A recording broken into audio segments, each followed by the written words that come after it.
Bueno, Carlos Larrazábal, el presidente de Fede Cámaras, nos acompaña, ya lo habíamos anunciado desde el comienzo del programa, ¿no? Y en este caso, bueno, Carlos, bienvenido, muchas gracias por estar con nosotros, porque estamos metidos en una, y lo repito en forma insistente, en una trapisonda político-institucional, pero hay una terrible desgracia en el tema y en el terreno económico y social.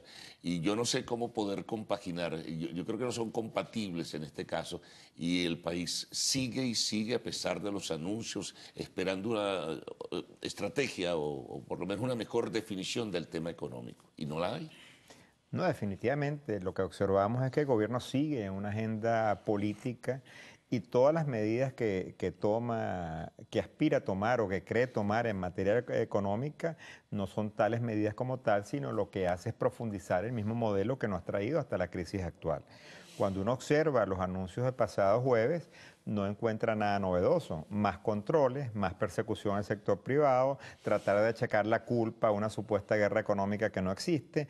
Ahora el nuevo actor es supuestamente las sanciones de los Estados Unidos, como si la crisis económica venezolana comenzó la semana pasada y no que llevamos más de 3 años con problemas de desabastecimiento, pero el gobierno sigue imprimiendo dinero inorgánico, sigue con controles de precios excesivos, sigue persiguiendo a la empresa privada, dificultando la producción, sigue monopolizando las divisas con la imposibilidad de tener acceso a las materias primas, y eso, que es la raíz del fondo del problema, no se modifica.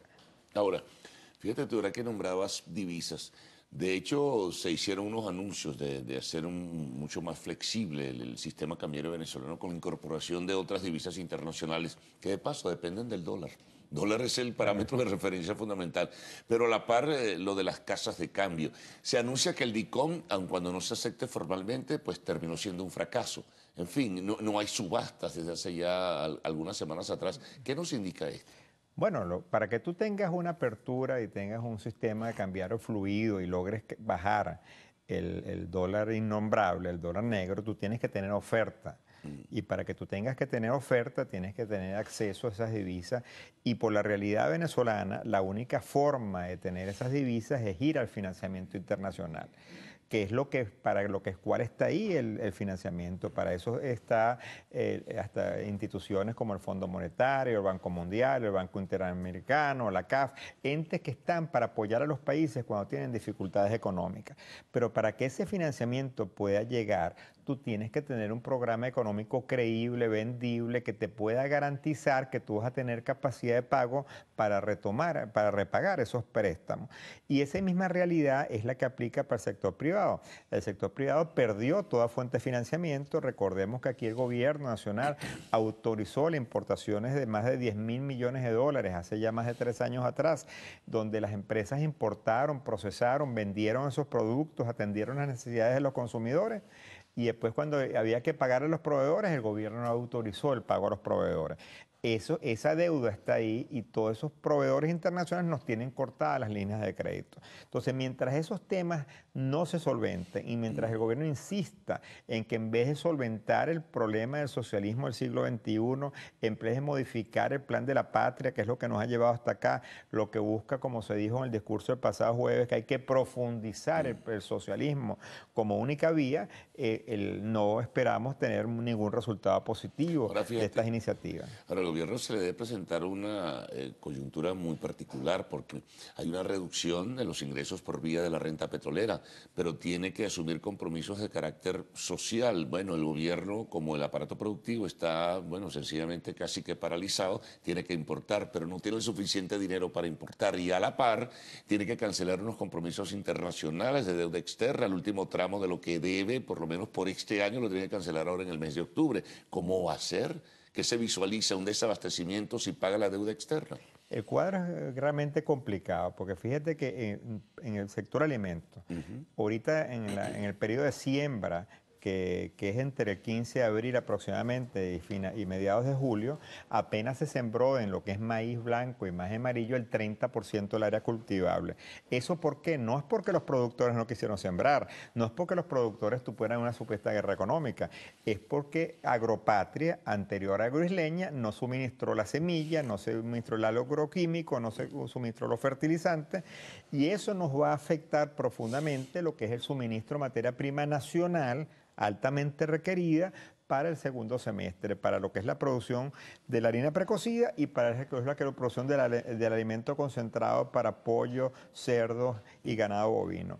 Ese tipo de realidades van a presionar aún más de lo que tú estabas diciendo, la necesidad de importar alimentos terminados. ¿Y cómo lo haces? Entonces, y tenemos más de 4.000 millones de dólares que pagan deuda internacional, tenemos compromisos que están ahí establecidos y tenemos un precio que está estabilizado, que por cierto hay que acotar que ese precio de 45, 46 dólares el barril es mucho menos de lo que teníamos acostumbrado de los años que tuvimos a 100 dólares el barril, claro. Pero también es mucho más de lo que teníamos a principios de los años 2000, desde el 2000 hasta el 2006, donde Venezuela le era suficiente importar 15.000 millones de dólares para abastecer todas las necesidades del mercado venezolano, porque había un parque empresarial que funcionaba. Ese parque empresarial fue destruido en buena parte entre el 2007 y el 2012 por todas las expropiaciones y los ataques que hizo el presidente Chávez, y hoy estamos pagando las consecuencias de no tener ese parque productivo, de no tener las empresas básicas, que Sidor producía más de 4.300.000 toneladas de acero líquido y era exportador, que las empresas básicas de Cavilla, las de Sidetur, y cuántas empresas que no fueron tomadas y que hoy están prácticamente paralizadas y que pudieran ser la real fuente de divisas alternas al petróleo, que hoy no las tenemos. Otro tema importante que surge de esos anuncios, ¿no?, que se hicieron la semana pasada. De nuevo un reajuste en el salario mínimo y un reajuste en el llamado bono de alimentación. Pero la inflación sigue disparada, Carlos. O sea, es indetenible, es algo, no hay una estrategia clara y definida para enfrentar el problema inflacionario. Esto se va a convertir en sal y agua. Hay alegría de tísico, es simplemente la sonrisa momentánea de que recibiste un aumento y después, ¿en qué se convierte? Bueno, es que ya tenemos un fenómeno que los trabajadores ahora cuando le anuncian un aumento del salario mínimo, en vez de alegrarse, se preocupan, porque están viendo que es más de lo mismo. Mientras tú aumentes los ingresos, aumentes el salario mínimo por la vía de decreto, que no está siendo concertado con el sector privado ni con los trabajadores, tal como establece las normas de la Organización Internacional del Trabajo, hay que recordar eso, y tú lo haces sin tener una política antiinflacionaria, lo que vas a es originar más inflación, porque la única manera que eso no origine inflación es que tú tengas más producción, pero el gobierno no tiene ninguna política que esté incentivando la producción.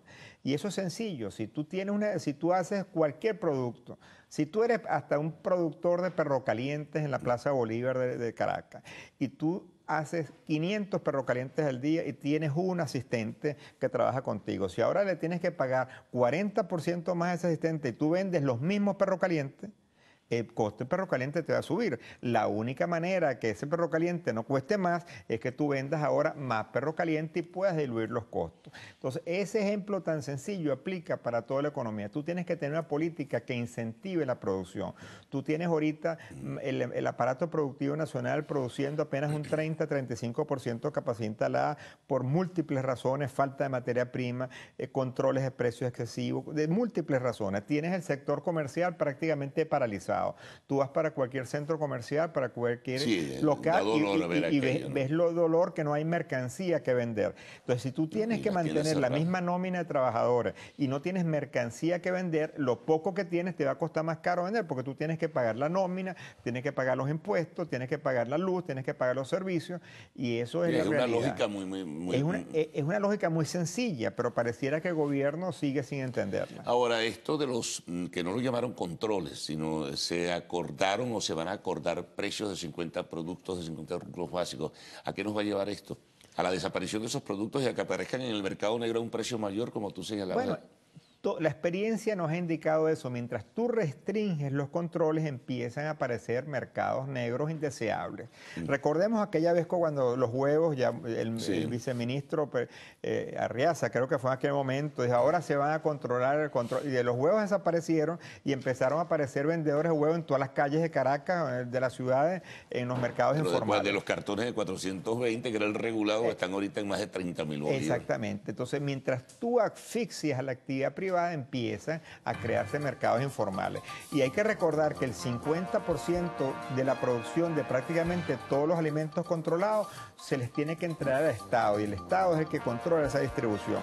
Y el sector privado no puede mover un kilo de alimentos sin autorización del Estado. Entonces, uno simplemente tiene que pensar dónde están los culpables de esa problemática. Una última pregunta, Carlos. ¿Tú crees que todo esto forma parte de una estrategia intencional y deliberada de acabar con la empresa privada venezolana? Bueno, recordemos que el Plan de la Patria taxativamente indica que hay una intención de sustituir la empresa privada por nuevos mecanismos de propiedad. De hecho, hasta está graficado que si la empresa privada era de tal tamaño, esperemos que cuando termine sea mucho más pequeña y tengamos esos nuevas empresas socialistas o comunales o como las quieras poner. La realidad es que eso ha fracasado en todas partes del mundo. Nos estamos quedando sin las empresas privadas que abastezcan las necesidades de la población, y esas otras empresas nunca terminan de aparecer y nunca aparecerán. Bueno, Carlos, gracias por este paseo de reflexiones, ¿no?, alrededor del tema que se vive en el terreno económico nacional. Bueno, Carlos Razal, presidente de Fedecámaras. Hacemos una pausa. Al retorno, el segmento de arte y espectáculos en lo actual.